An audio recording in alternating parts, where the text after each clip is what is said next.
Bien,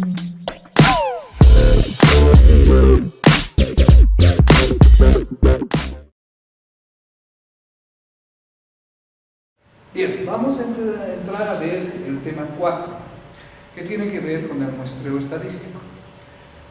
Esto ya es parte de entrar a la aplicación del uso de la estadística. Cuando hacemos investigaciones, principalmente, nosotros trabajamos recolectando información de dos niveles. Un nivel que podríamos decir es el general, el más grande, o el poblacional, de toda la población, que nosotros consideramos puede ser sujeta a un estudio. Cuando decimos población, no decimos toda la población de Bolivia, es una forma de decir, ¿no? Pero población también puede ser los alumnos de un curso, población también puede ser los alumnos de toda una universidad, población puede ser por área geográfica también un municipio, un departamento y así sucesivamente. Esto depende exclusivamente del investigador y el tema que nosotros estemos queriendo investigar. Las muestras pues son subconjuntos de la población. Las muestras son subconjuntos de la población. Entonces, estas muestras nosotros las usamos para no abarcar a una población completa, ¿no? Cuando nosotros hacemos un cálculo estadístico en una población concreta, lo que generamos es un parámetro que puede ser una media, una varianza, una desviación estándar, una proporción, ¿no? Y cuando trabajamos a nivel de muestra, también generamos las mismas características, es decir, una media pero muestral, una varianza muestral o una proporción muestral. Entonces, en ese sentido, podemos ver que hay dos ámbitos sobre los que nosotros desarrollamos nuestro trabajo. No nos olvidemos que en el tema 2 ya vimos el muestreo. ¿Y qué es el muestreo? Pues saber cuántas muestras podemos hacer con los elementos de una población. Por ejemplo, si tenemos una población de 100 personas, pues en esas 100 personas podemos tomar muestras de 10 personas. Si hacemos un muestreo con un reemplazamiento, podríamos decir que el total de muestras podemos calcular con una fórmula n elevado a n, donde n serían los elementos de la población y r los elementos de la muestra. Si fuera sin reemplazamiento, podría ser una permutación de n en r, y si no nos interesa el orden, una combinación de n en r, ¿no? Pero esto es lo que vamos a ir viendo en este capítulo. Vamos a entrar a la primera diapositiva que habla justamente de estos conceptos, ¿no? Lo que es trabajar en la investigación, desarrollar esta investigación con una población objetivo que es definida por el investigador y que, bueno, cuando trabajamos a nivel de toda la población hacemos un censo y, por ejemplo, en Bolivia cada 10 años se tiene que hacer el Censo Nacional de Población y Vivienda, donde sacamos datos fidedignos de cómo está la situación de nuestro país en diversas variables, ¿no? Cuando nosotros hacemos y aplicamos el experimento sobre toda la población, entonces ahí tenemos un censo y tenemos exactamente medidas las variables que estamos estudiando. Pero muchas veces los empresarios, las personas que somos nosotros, no tenemos los recursos necesarios ni el tiempo para poder hacer un censo, dependiendo de la población que hayamos escogido. Entonces, para no tomar toda la población, trabajamos con muestras, ¿no? Las muestras se utilizan para abaratar costos, ahorrar tiempo, abaratar el costo de errores si es que nos equivocamos. Claro que hay un pequeño problema. En las muestras calculamos los indicadores muestrales. ¿Qué tenemos que hacer? Que lo que queremos saber es en realidad el parámetro poblacional para poder hacer nuestra inferencia. La inferencia estadística tiene que ver con generalizar datos de una muestra hacia la población, teniendo conciencia de que en las muestras los resultados que podemos alcanzar podrían dar la casualidad que son los mismos poblacionales, pero en la mayoría de los casos existe siempre un margen de error y un margen de confianza que nos permite tener el dato, pero con cierto margen, ¿no? Ese margen es lo que tenemos que aprender y conocer cuánto es para poder tener una idea un poco más cabal de lo que estamos haciendo. Entonces, hay conceptos básicos que tenemos que manejar cuando hacemos una investigación. Ahí hablamos, por ejemplo, de lo que es la población. La población es el total de elementos que comparten algún conjunto de características o variables comunes que se comprenden en el universo propósito del problema de investigación. Así generamos entonces, entendemos que la población es un conjunto con una característica común que es la que el investigador quiere investigar: el censo.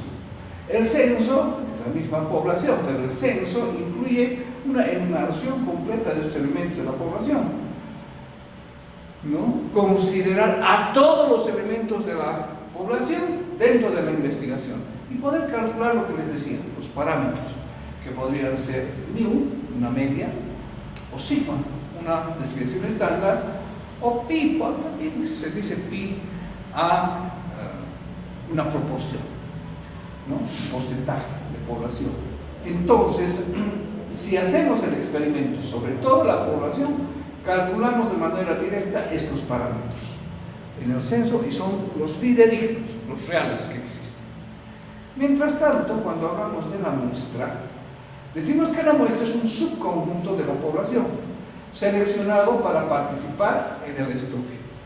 Pero las características de la muestra, denominados estadísticos o estadígrafos, son la misma media, que se le identifica con X barra, o la misma desviación estándar, que se la representa por S, para diferenciar de los parámetros poblacionales.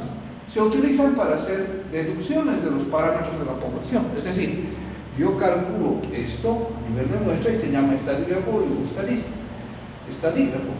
Y con estos estadísticos o estadígrafos lo que trato de calcular son los parámetros poblacionales, ¿no? A eso se llama inferencia.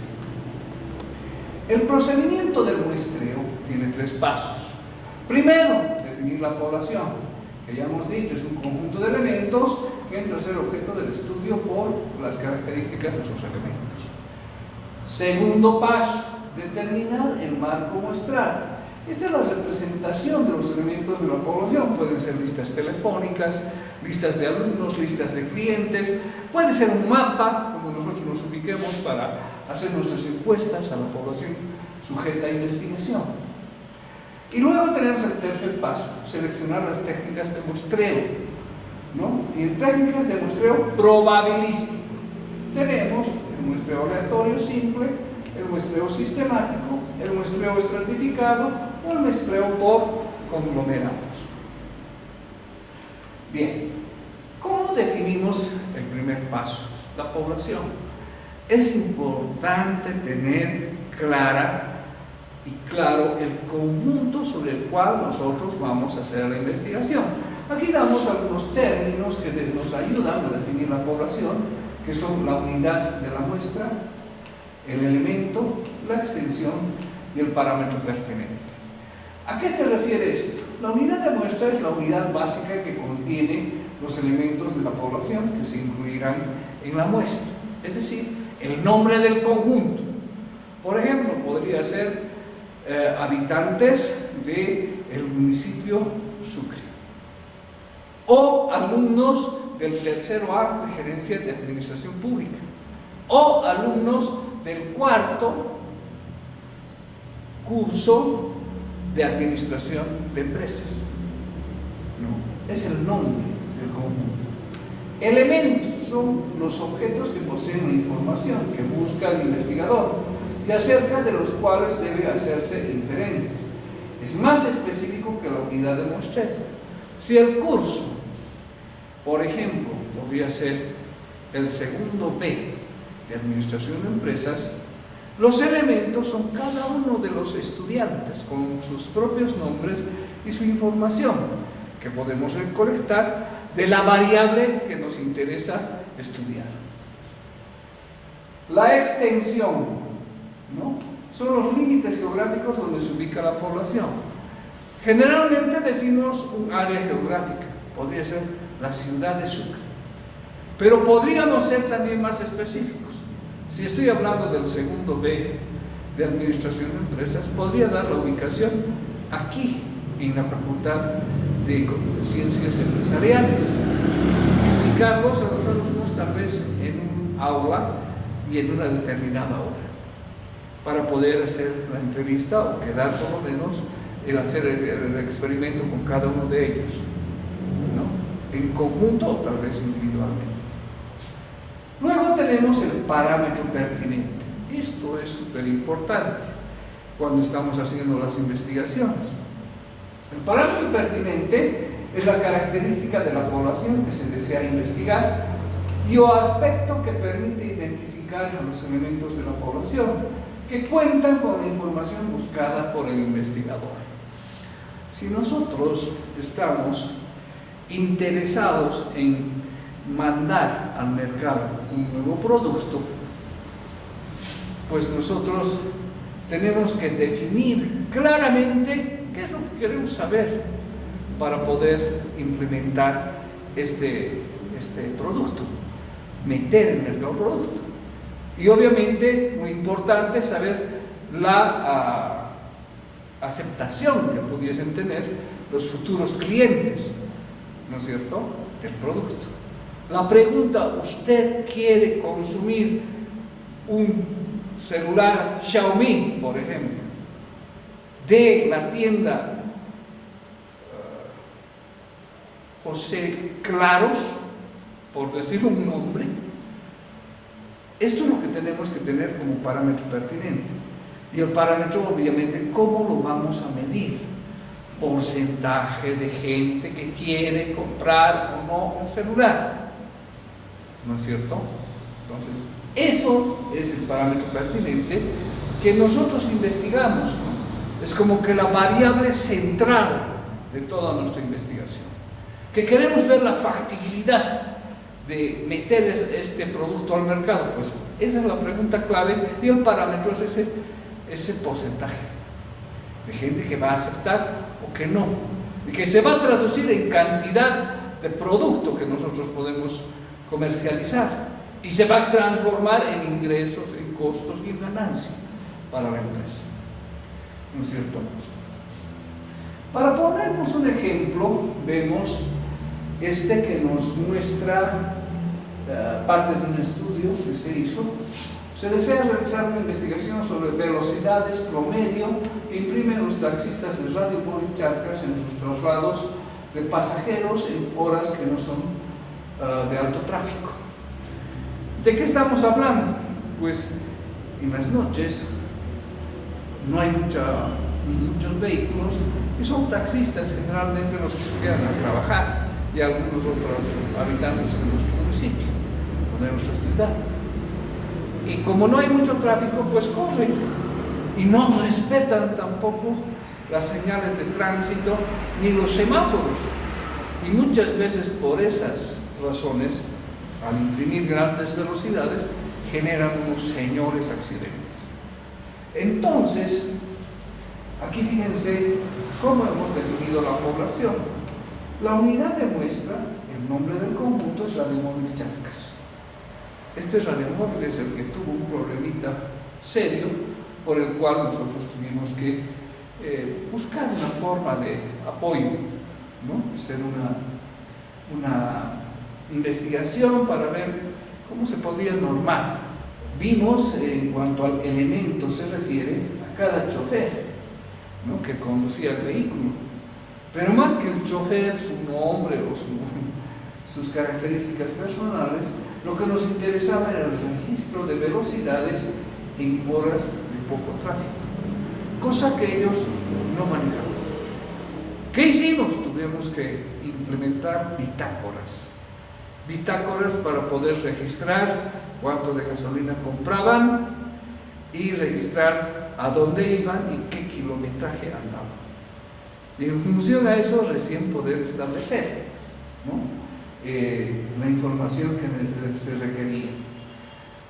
La extensión, área urbana de la ciudad de Sucre. Bueno, ahí los ubicábamos a todos los choferes, pero podíamos reunirnos también en el radiomóvil Charcas, que era en ese tiempo en la salida al ex aeropuerto Juan Azurduy del Padilla, ¿no? Y aquí el parámetro pertinente fueron las velocidades promedio a las que viajan los choferes en horas de bajo tráfico, ¿no? De esa manera se determinó la población. Ahora, cuando hablamos del marco muestral, el marco muestral se define como la representación de los elementos de la población, que consiste en una lista, un grupo de indicadores para identificar la población meta.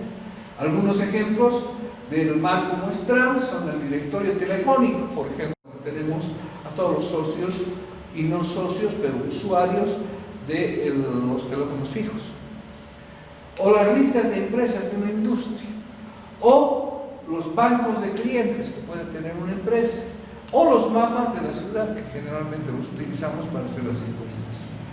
Para la investigación referida al ejemplo de las velocidades imprimidas por taxistas del radiomóvil Charcas, se podía recurrir a la bitácora que les había mencionado de cada taxi, que implementamos, en la que se especifican kilometrajes, tiempos, lugares de viaje, cantidades de uso de combustible. Y algo muy importante que también tenía es la hora en la que estaba en diferentes lugares el vehículo. Claro que cuando se hace la investigación, las cosas se transforman. Como la cosa está controlada, no hay accidentes. El chofer es una persona inteligente y obviamente que no va a cometer los problemas. Eso nos dimos cuenta.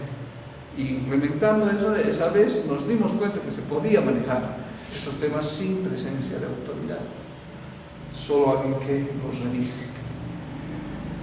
Tipos de muestras. Cuando decimos no presencia de autoridad, decimos que los retrasos están durmiendo. Ese es el tema, nada más. Tipos de muestras. Los tipos de muestras pueden ser muestras no probabilísticas y muestras probabilísticas. ¿Cuáles son las no probabilísticas? Llamadas también muestras de conveniencia o de juicio. Se basan en el conocimiento y la opinión personal para identificar los elementos de la población que van a incluirse en la muestra. Por ejemplo, si yo quisiera trabajar con una investigación específica en tratamiento de alguna enfermedad, pues ahí voy a recurrir al médico especialista en esa enfermedad y le voy a pedir que identifique quiénes son sus enfermos para poder hacer la prueba. La investigación podría ser un nuevo medicamento que solamente va a servir para probar en ese grupo de pacientes que vamos a trabajar. No es algo que todavía se va a poder generalizar, sino que vamos a ver los efectos de cómo podría funcionar esto, ¿no? En el caso en el que nosotros nos dirigimos exclusivamente a una población, por conocimiento de juicio de un médico, que pueda decir, sí, este paciente tal vez no conviene que hagamos la prueba con él, porque él con otros tratamientos puede salir, pero este otro paciente ya está desahuciado, está por morirse.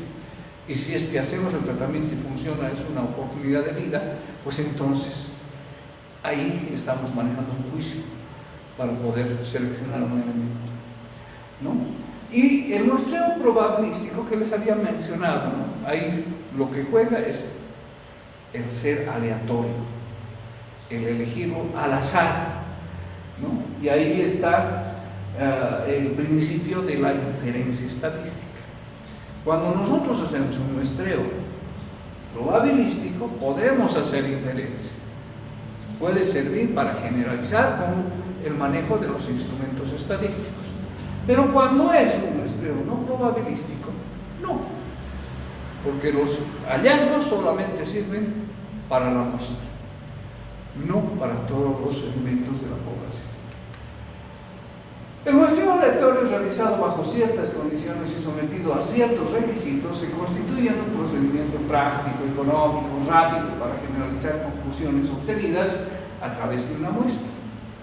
Los muestreos probabilísticos permiten calcular la probabilidad de obtener cada una de las posibles muestras. Dentro del muestreo aleatorio, para seleccionar la muestra probabilística, se tienen los siguientes métodos que habíamos mencionado también. El muestreo aleatorio simple, que es un procedimiento de selección de una muestra por el cual todos y cada uno de los elementos de la población tienen igual probabilidad de incluirse en la muestra. Si yo en un curso quiero hacer un muestreo aleatorio simple, lo que tengo que hacer es agarrar una bolsa, copiar la lista e imprimirla y hacer una especie de rifitos con cada nombre de los alumnos. Puede ser numerado. Lo pongo en una bolsa, lo mezclo bien y le pido a alguien que saque los elementos de mi muestra. Eso es un muestreo aleatorio simple. Todos los papeles dentro de la bolsa tienen la misma probabilidad de ser seleccionados. El método sistemático.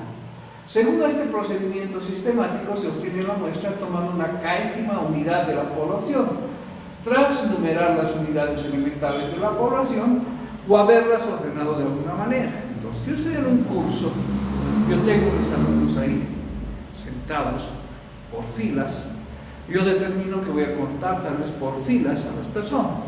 Y a una de ellas le pido que me dé un número del 1 al 7, por ejemplo. Ellos me darán el número que quieran y en base a ese número yo voy a ir numerando a los elementos de la muestra, es decir, cuento 1, 2, 3, 4, 5, 6, 7, él entra a la muestra, 1, 2, 3, 4, 5, 6, 7, él entra a la muestra y así. Ese es el muestreo sistemático, ¿no? Luego tenemos el muestreo estratificado. Bueno, el estratificado, fíjense, dice, este proceso consiste en dividir la población en grupos llamados estratos. Dentro de cada estrato están elementos situados de manera más homogénea con respecto a la característica en estudio. Un ejemplo clásico: quiero investigar y quiero hablar sobre el tema de género masculino, género femenino, hombres con hombres, mujeres con mujeres. Ahí estoy viendo los estratos. O quiero estratificar a la población por ingreso: los que ganan hasta 2.000 bolivianos, los que ganan entre 2.000 y 3.000, los que ganan de 3.000 a 5.000, los que ganan de 5.000 hasta lo que gana el presidente y los que ganan más que el presidente. ¿No es cierto? Entonces, estos son también estratos. Luego tenemos los conglomerados. Los conglomerados, en este proceso consiste, en vez de seleccionar los elementos de la población de manera homogénea, se los selecciona como conglomerado, que son agrupaciones de elementos que deben ser lo más heterogéneos posibles. Es lo contrario de un estrato. Entonces, un conglomerado, por ejemplo, es este curso. Un conglomerado es otro curso. Un conglomerado puede ser un colegio. Otro conglomerado puede ser otro colegio. Un conglomerado puede ser un distrito. Otro conglomerado, otro distrito. Un conglomerado puede ser un barrio, otro conglomerado, el barrio vecino, y así sucesivamente. Esos son los conglomerados que muchas veces los utilizamos dentro de nuestras investigaciones. Bien, hasta ahí un poco la parte de investigación. Vamos a volver a retomar nuestro conocimiento respecto a la estadística. Entonces, en estadística, y metidos ya en esa lógica también, ¿no?, de investigación, la población la podemos conceptualizar como el conjunto de todas las observaciones posibles que puede tomar una variable aleatoria X. Ahí identificamos claramente la variable: edad, peso, número de hijos en la población. Ya tenemos qué tipo de variable es. ¿Es discreta? ¿Es continua? ¿Es cuantitativa? ¿Es cualitativa? ¿Cómo la medimos? Eso es lo que entra en la estadística. Según esta definición, la distribución de la población es la distribución de la variable aleatoria X, y la población será discreta o continua según sea la variable X. La muestra aleatoria, sea X una variable aleatoria con función de distribución f de X, función de probabilidad o función de densidad.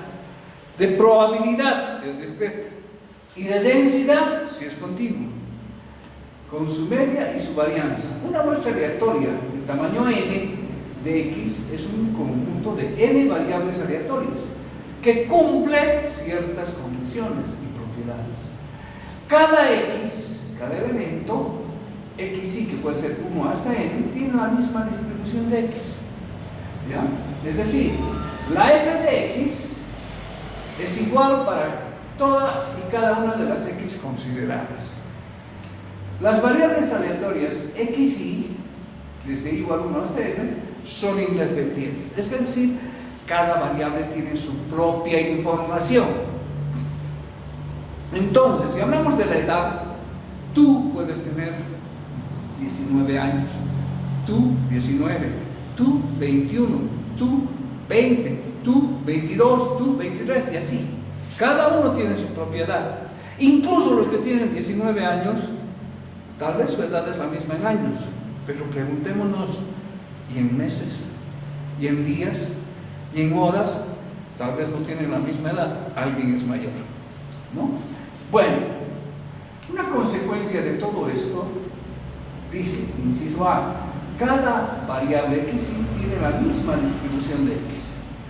Todo vamos a medir, por ejemplo, la edad. Entonces, la media de X o la esperanza matemática de X va a ser la esperanza de X que va a conformar la esperanza poblacional, ¿no? Y la varianza de X va a ser la varianza de los XY que va a ir a conformar la varianza poblacional, ¿no?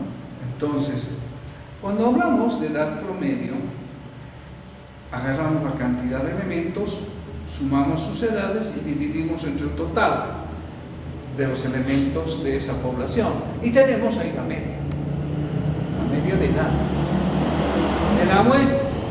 Si juntamos todas las medias de todas las muestras, formamos y tenemos la media poblacional, ¿no? Este es el principio que hablamos dentro de la distribución muestral. La función de probabilidad conjunta de la muestra aleatoria x1, x2, xn está dada por probabilidades p de x puntuales, si es que son discretas, o f de x, que son áreas, si son continuas, ¿no? Entonces, la definición anterior se cumple si la muestra viene de una población infinita, discreta o continua, y cuando la muestra se extrae con reemplazamiento de una población finita, es decir, la probabilidad no cambia, se mantiene en cada extracción, ¿no?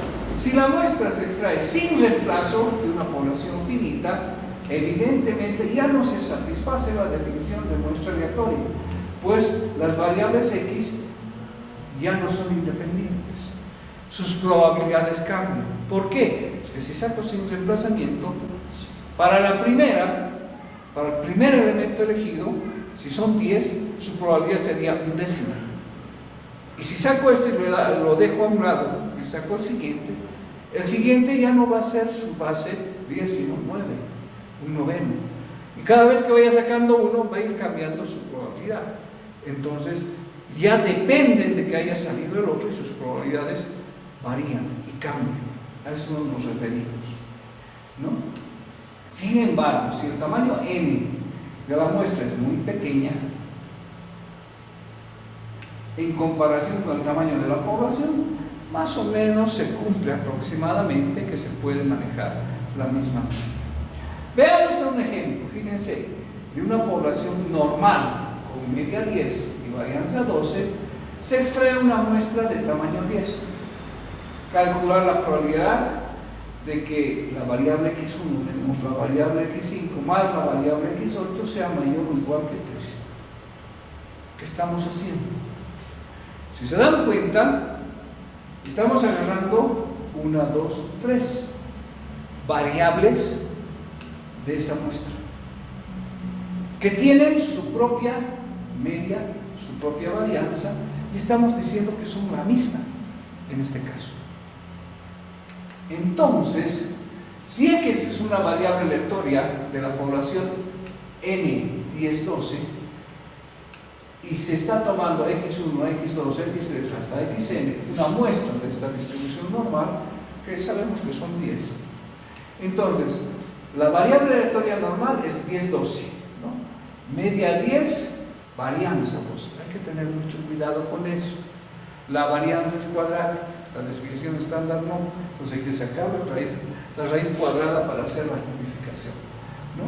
Entonces, al ser x1, x2, x3 y xn una muestra de esta distribución normal, cumpliría que x1 tiene la media 10 y 12, y también todas las otras desde la 1 hasta la 10, ¿no? Entonces son variables aleatorias independientes también. Hay que considerar esto. Y tenemos esta función y que está haciendo esta operación con la variable 1, 5 y 8. Entonces y también va a generar una distribución normal. El principio o la propiedad reproductiva de la distribución normal es una relación lineal.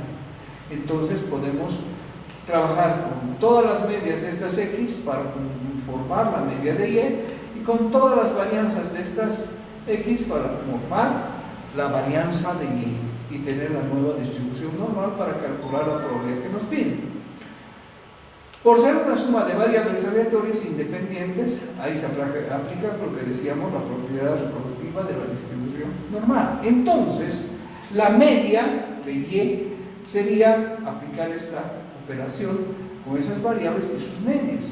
Entonces, la media de 1, la esperanza de 1, la esperanza de 2 más la esperanza de 8. Y sabemos que la esperanza es la misma para cada variable. 10 menos 10 más 10. Entonces la esperanza de y es 10.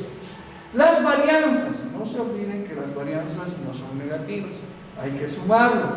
Entonces, si aquí es x1 menos x5 más x8, aquí en varianzas esto es una suma completa. Y cada uno hemos dicho que vale 12. 12 más 12 más 12, 36. De donde la desviación estándar es 6. Y luego, calcular la probabilidad de x1 menos x5 más x8 mayor o igual a 13 es como decir que la probabilidad de y sea mayor o igual a 13. Y trabajamos con el valor 13 como x menos 10, que es la media, sobre la desviación estándar, que es 6. Y calculamos, y con esto estamos tipificando el valor 13, que en valores tipificados resulta ser 0,5.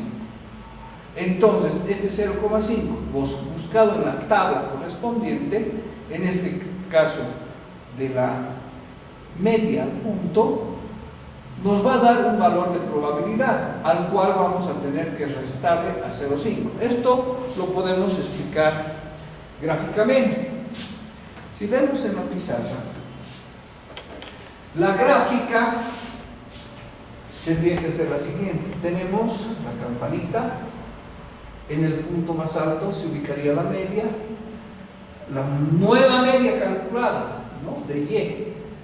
U de y sería igual a 10. Y el valor al que queremos referirnos es el valor 13, entonces estaría, digamos, por aquí. Digamos, ¿no?, el 13.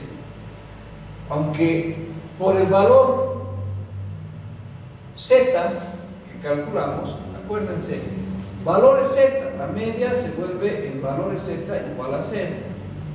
Y en z calculado esto se ha vuelto 0,5. Entonces, más o menos sí, está bien, tal vez por aquí, ¿no? El valor z para 13 vendría a ser 0,5, digamos. Y el área que nos dice mayor o igual que 13. Entonces, mayor o igual que 13 es esta área.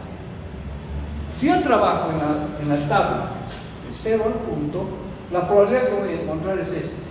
Para calcular la probabilidad de aquí, tengo que restar 50% menos lo que salga aquí.